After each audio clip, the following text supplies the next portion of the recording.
Et 6h34 sur Europe 1, vous faites peut-être partie de ces couples, de ces familles à la recherche de la bonne affaire. Alors que le marché de l'immobilier est en crise, eh bien réjouissez-vous, il y a de bonnes nouvelles ce matin. Oui, alors d'abord, Bercy et la Banque de France se sont accordés sur un assouplissement des règles d'emprunt.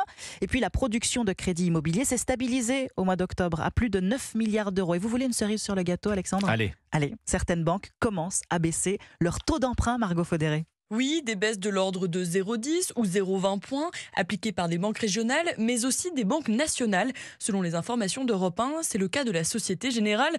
Alors pour le moment, ces mouvements restent marginaux et l'objectif pour ces acteurs, c'est de retrouver des offres proches de la concurrence, explique Pierre Chapon, le cofondateur de Préto, une plateforme de recherche de crédit immobilier en ligne. C'est des banques qui, pour certaines, étaient complètement fermées et maintenant, elles se remettent dans le marché. Contactée par Europe 1, la Société Générale reconnaît que le climat actuel est plus favorable aux prêts immobiliers, même si en moyenne, les barèmes envoyés par les banques se stabilisent encore à un niveau élevé, autour de 4,32% au mois de novembre pour un prêt sur 20 ans selon CAFPI.